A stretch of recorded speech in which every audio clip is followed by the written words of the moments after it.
നിങ്ങൾ മോഹൻലാൽ വരവേൽപ്പ് സിനിമയിൽ ചെയ്ത ഈ മിസ്റ്റേക്ക് ശ്രദ്ധിച്ചിട്ടുണ്ടോ? ഗൾഫിൽ നിന്ന് തിരിച്ചു വരുന്ന മുരളി തൻ്റെ എല്ലാ സേവിങ്സും ഉപയോഗിച്ച് ഒരു ബസ് വാങ്ങുന്നുണ്ട്. അപ്പോൾ അതിൽ നിന്ന് കിട്ടുന്ന പ്രോഫിറ്റ് വെച്ച് ബിസിനസ് വളർത്താമെന്നും അതുപോലെ തന്നെ നാട്ടിൽ സെറ്റിൽ ആവാമെന്നുള്ളതായിരുന്നു മുരളിയുടെ ഏറ്റവും വലിയ ആഗ്രഹം. എൻആർഐ അക്കൗണ്ടിൽ കുറച്ച് രൂപയുണ്ട്. അതുകൊണ്ട് വല്ല ബിസിനസ്സും ചെയ്ത് ഇവിടെ തന്നെ കൂടാമെന്നാണ് ഞാൻ തീരുമാനിച്ചിരിക്കുന്നത്. പക്ഷേ മുരളിയെ കാത്തിരുന്നത് വളരെ അൺഫോർച്ചുനേറ്റ് ആയിട്ടുള്ള കുറേ കാര്യങ്ങളായിരുന്നു.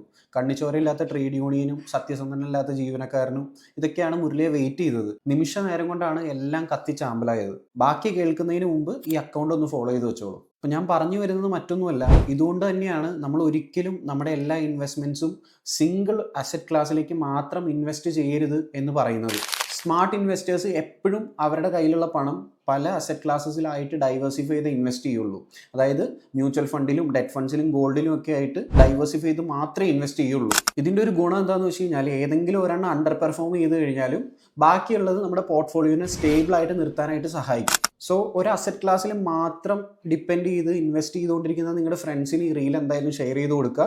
പിന്നെ ഏതൊക്കെയാണ് ഡിഫറെൻറ്റ് അസറ്റ് ക്ലാസ്സസ്, അതിലെങ്ങനെ ഇൻവെസ്റ്റ് ചെയ്യാമെന്നുള്ളൊരു കാര്യം ഞാൻ ക്യാപ്ഷനിൽ കൊടുക്കുന്നുണ്ട്.